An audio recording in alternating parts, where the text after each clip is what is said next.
ഇതിൽ ഇത്തരം തോന്നിയാസം ആദ്യം എഴുതി തുടങ്ങിയിരിക്കുന്നത് CK ഗോപാലകൃഷ്ണൻ ചെട്ടിശ്ശേരിയിൽ എന്ന മേൽവിലാസമുള്ള ഒരു ഫേസ്ബുക്ക് പോസ്റ്റിൽ നിന്നാണ്. ഏതോ ഒരാൾ, അയാളുടെ മേൽവിലാസം കൃത്യമായി രേഖപ്പെടുത്തിയിട്ടില്ലാത്ത ഒരാൾ, മുഖമില്ലാത്ത ഒരു ID, ആ ID ഇങ്ങനെ ഒരു സാധനം എഴുതുന്നു. അത് KM ഷാജഹാൻ, അദ്ദേഹം ഈ KM ഷാജഹാനെ ഈ കാലത്ത് ഗൗരവമായി എടുക്കുന്ന ആരെങ്കിലും ഉണ്ടോ എന്നുള്ള കാര്യത്തിൽ എനിക്ക് സംശയമുണ്ട്. ഈ തോന്നിയാസം എല്ലാം ഒരു കൊട്ടേഷൻ എടുത്തിട്ട് എന്ന പോലെ പറയുന്നു. അതിന് പിന്നാലെ കേരളത്തിലെ ഒരു പത്രം, ഒരു ചെറിയ പത്രം, ആ പത്രത്തിൽ ഇത് തലയും വാലുമില്ലാതെ അച്ചടിച്ചു വരുന്നു.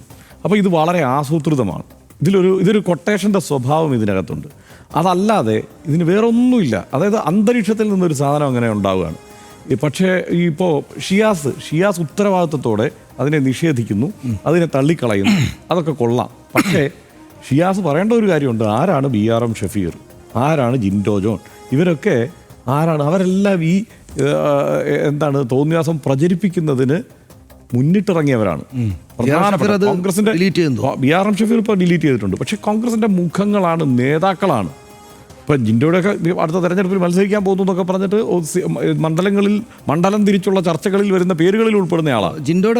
അത്ഭുതകരമാണ് കേട്ടോ. അതായത് ഈ ജിൻഡോ ജോൺ ആദ്യം വന്നിട്ട് ഈ രാഹുൽ മാങ്കൂട്ടത്തെ വിഷയത്തിൽ പോസ്റ്റ് ഇട്ടില്ലേ, ഇതിനെതിരായിട്ട് ഞാൻ വിചാരിച്ചാൽ ഈ ആദർശ ധീരനായ ഒരു കോൺഗ്രസ് നേതാവാണ്. പിന്നീട് പക്ഷേ മൂപ്പരെ കാണുന്നത് അടിച്ചു. അപ്പോൾ അതാണ് ഇതിട്ട് അദ്ദേഹം ഇതിനകത്ത് വന്നിട്ട് ഈ തോന്നിയാസം പ്രചരിപ്പിക്കാനായിട്ട് ഇതിനകത്തൊരു മര്യാദ വേണ്ടേ?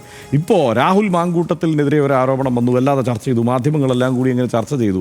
അപ്പോൾ എന്നാൽ ശരി, ഇവിടെ ഇങ്ങനെ തിരിച്ചൊരു സാധനം ഉണ്ടാക്കിയേക്കാം എന്ന് തീരുമാനിച്ചാൽ എങ്ങനെ ഇരിക്കും? അത് രാഹുൽ മാങ്കൂട്ടത്തിൻ്റെ കേസും ഇതും തമ്മിൽ വല്ല ബന്ധമുണ്ട്?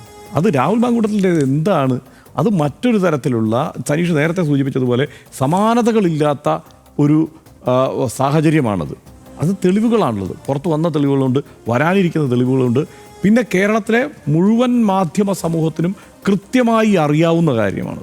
ആ കാര്യത്തിൽ തർക്കമൊന്നുമില്ല. ഇപ്പോൾ പരാതിക്ക് ആളില്ല എന്നുള്ളത് രക്ഷപ്പെടാമെന്ന് അങ്ങനെ രാഹുൽ മാങ്കൂട്ടത്തിൽ കരുതേണ്ടതില്ല. എല്ലാം ഇവിടുത്തെ മാധ്യമങ്ങൾക്ക് അറിയാമെന്നുള്ളത് ഒരു വസ്തുതയായി നമുക്ക് മുന്നിലുണ്ട്. മാധ്യമങ്ങൾക്കും മാധ്യമപ്രവർത്തകർക്കും അറിയാമെന്നുള്ളത് വസ്തുതയായി മുന്നിലുണ്ട്. അപ്പോൾ അതുകൊണ്ട് നിയമത്തിൻ്റെ മുന്നിൽ ഞാൻ രക്ഷപ്പെട്ടു എന്ന് പറഞ്ഞ് അങ്ങനെ രക്ഷപ്പെടാം എന്ന് വിചാരിക്കരുത്. അപ്പോൾ അതൊരു വസ്തുതയായി നമുക്ക് മുന്നിലുണ്ട്. ഇതങ്ങനെയാണോ?